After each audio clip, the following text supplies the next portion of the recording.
And then it occurred to him that in some way the reply had fixed him.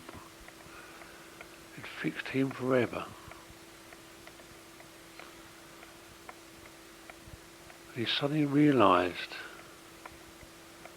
that he'd bound himself with chains and locks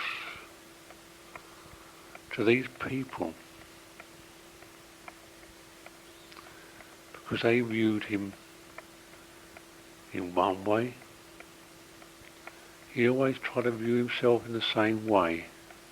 So his perception, his perspective of himself was always the same. And how that was what hurt most of all.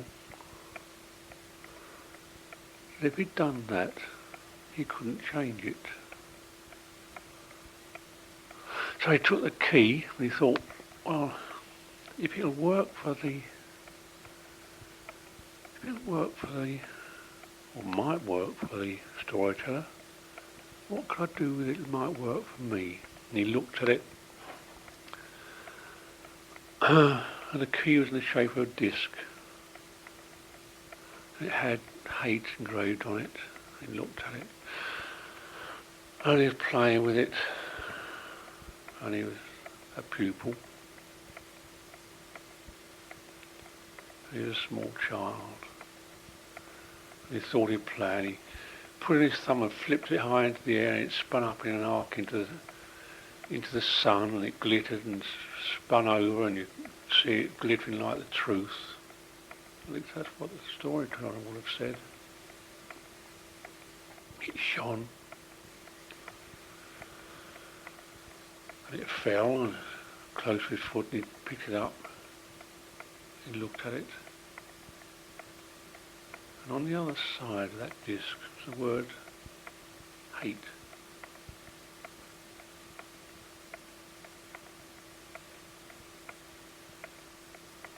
But the side that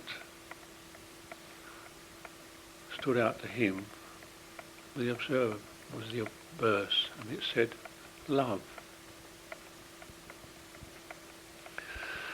And suddenly he realised that somehow or other, because he'd always hated that question, it bound him, it held him in chains in a position that he'd hated for years.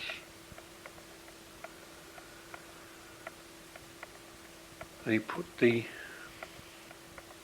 key into the locks that held him, and they all fell away, and he suddenly realised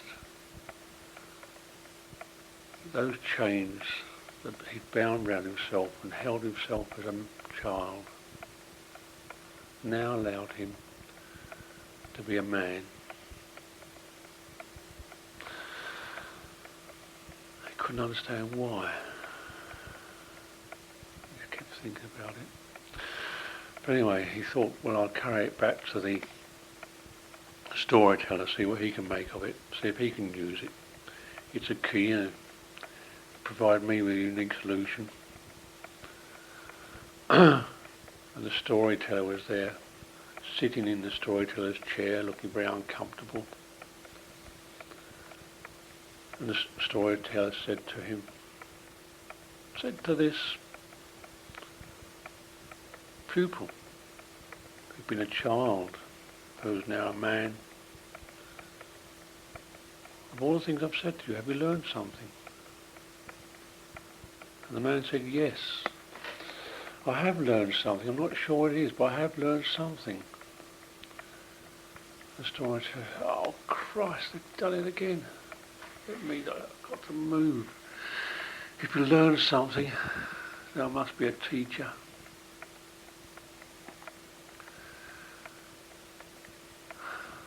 So he moved from his chair, the storyteller, to that of the teacher. I was wriggling around, feeling very uncomfortable, obviously. And there's this box he held still on his lap. And the man reached out and placed the key that he held in the lock and turned it. There's a terrific explosion. cloud of smoke and flame, and everything was obscured for a while, and the man stood there, couldn't understand what had happened. And then from the pupil's chair there was a little voice.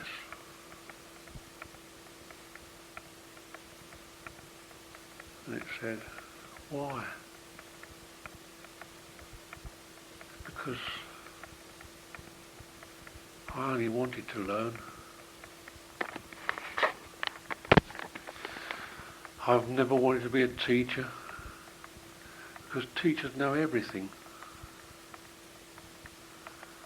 Didn't really want to be a storyteller, but it meant that I could be at times a pupil and I could learn. At times I could be a teacher and I could teach. But then when I felt uncomfortable in either seat, I could always move to being from teacher to storyteller, from story to pupil. And that's been the only thing that's helped me all this time. And the man addressed the pupil and said,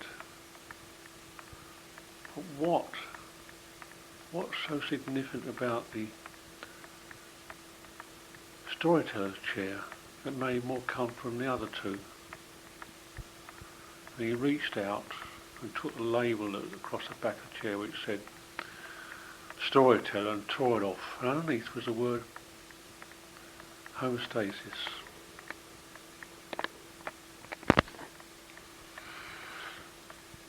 The man said, "I've learned even more now,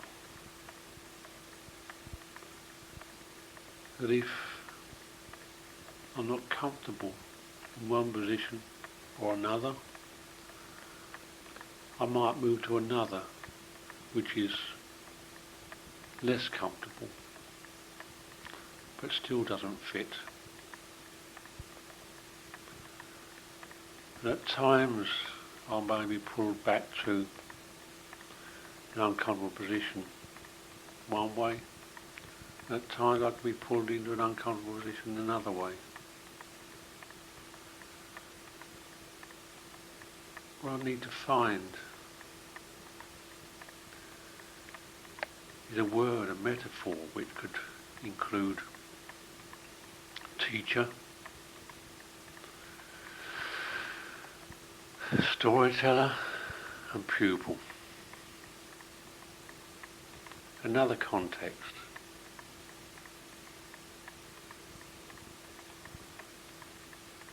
And if I found that context, would it have to be lower than the others or higher?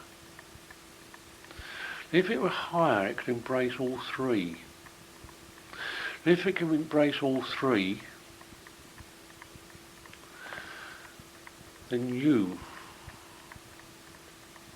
could be like I am now. Because I was a child,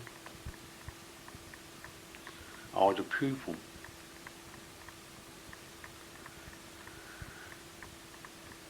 And you've learned from me, so I must have been a teacher. But I've also learned that I'm a man.